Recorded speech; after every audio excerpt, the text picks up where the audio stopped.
Good morning అండి. మరి ఒక మాటతో మీ ముందుకు రావడానికి ప్రవచన కృపను బట్టి దేవాది దేవునికి స్తోత్రాలు చెల్లించుకుంటూ ఉన్నాను.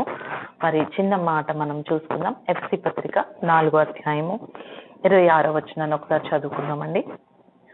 కోపపడుడి కానీ పాపము చేయకుడి, సూర్యుడు అస్తమించే వరకు మీ కోపము నిలిచి ఉండకూడదు.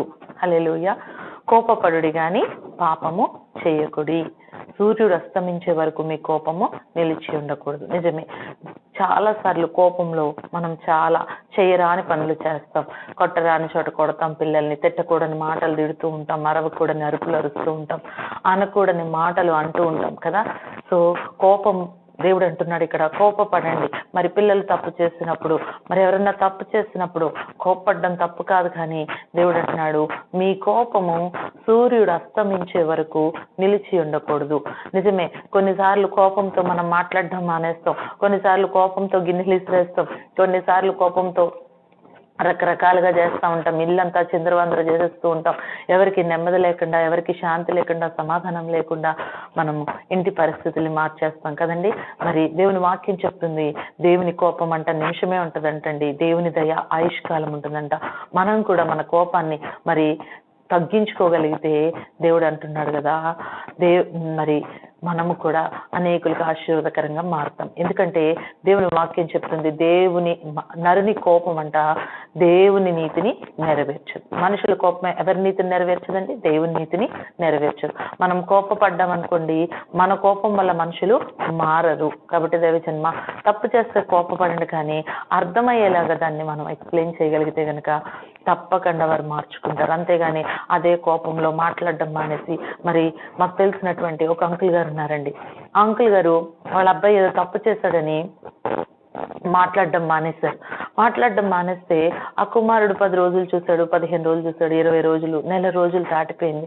ఇంకా మా నాన్న మాట్లాడట్లేదని మనస్తాపానికి గురయ్యి, ఇంకా మా నాన్నే నాతో మాట్లాడినప్పుడు నాకు ఇంకెందుకు ఈ లైఫ్ అని సూసైడ్ చేసుకుని చనిపోయాడు. నిజమే దైవజన్మ, ఒక్కొక్కసారి కోపము మరి చాలా విపరీతమైన పరిణామాల్ని దారితీస్తుంది. కాబట్టి మనం కోపపడదాం, కానీ తప్పు అర్థమయ్యేంత వరకే, కానీ తప్పు అర్థమైన తర్వాత దాన్ని ఒప్పుకుని విడిచిపెట్టేలాగా మనల్ని గద్దిద్దాం. అంతే తప్ప మరి కోపము నిలిచి ఉంటే అది పాపముగా మారిపోతుంది.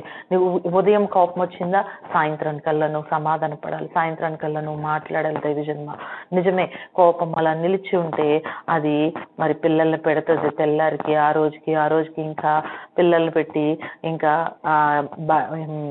బై ప్రొడక్ట్స్ తయారవుతాయి అన్నమాట దానికి. కాబట్టి దైవజన్మ కోపం వల్ల చాలా నష్టాలు, కీడు జరగకూడనే జరుగుతూ ఉంటాయి కదా. పిల్లల్ని మనం మీడియేటర్లుగా మార్చేస్తూ ఉంటాం, మరి వాళ్ళు కూడా పెద్దయ్యాక అలాగే చేయాలేమో అని అనుకుంటూ ఉంటారు. కాబట్టి దైవజన్మ కోపాలన్నీ మనం మానివేయుదుము గాక. దేవుడు అంటున్నాడు కోపపడుడి కానీ పాపము చేయకుడి. సో కోపం మన జీవితాల్లో తీసివేసుకుందాం. సాయంత్రం కోపం వచ్చిందా, నిద్ర మంచం మీదకి వెళ్ళే లోపే మనం సమాధాన పడిపోవాలి. అది అత్తమామలైనా, తల్లిదండ్రులైనా, పిల్లలైనా, ఎవరైనా సరే మనం కోపాన్ని జయించదుము గాక. ఎందుకంటే దేవుని నీతిని మనము నెరవేర్చలేము. నరుని కోపం ఏం చేస్తుందంట, దేవుని నీతిని నెరవేర్చలేదు. కాబట్టి మనం కోపాన్ని జయించదుము గాక. ఎందుకంటే కోపం వల్ల నాశనమే కలుగుతుంది, కోపం వల్ల నష్టమే కలుగుతుంది. కాబట్టి ఒక నిమిషం కోపమే అంతే, ఎందుకు అలా చేసావు అని గట్టి చిన్న కోపం, అంతేగాని మరి ఎక్కువ కోపడితే అవతల వారు మరి ఈ జనరేషన్లో అయితే మరీ పిల్లలు ఒక మాట అంటే కూడా పడే పరిస్థితుల్లో లేరు. కాబట్టి దైవజన్మ మనం ప్రార్థనా పూర్వకంగానే మరి అందరినీ సంపాదించుకుందాము కాక. ఎందుకంటే దేవుని నీతిని మనం నెరవేర్చాలి. హల్లెలూయా. దేవుని నీతిని నెరవేర్చాలంటే మనలో కోపం ఉంటే మనం దేవుని నీతిని నెరవేర్చలేము, దేవునికి అవమానం. కాబట్టి ఎంత శాంతంగా ఉంటే అంత మంచిది. మరి మనకి తెలుగులో పద్యం కూడా ఉంటుంది, తన కోపమే తన శత్రువు, తన శాంతమే తనకు రక్ష. చూడండి, కోపం అనేది నీ లోపల నుంచి వచ్చేటప్పుడు నిన్ను చాలా వేడి చేసేస్తూ ఉంటుంది, నీ నరాలు అంతా కూడా పిచ్చి పిచ్చిగా అయిపోతూ ఉంటుంది. కానీ నువ్వు శాంతంగా ఉన్నావు అనుకో, నీ బాడీ అంతా కూలింగ్గా ఉంటుంది. కాబట్టి దైవజన్మ మనం కోపాన్ని విడిచిపెట్టి, పాపాన్ని విడిచిపెట్టి, మరి దేవుని కోపం నిమిషమే. అలా మనం కూడా మరి నాకు కూడా చాలా విపరీతమైన కోపం ఉండేదండి. కోపం వస్తే 3 రోజులు అన్నం తినేదాన్ని కానీ ఎవరితో మాట్లాడేదాన్ని కాదు, ఎవరితో కనిపించేదాన్ని కాదు.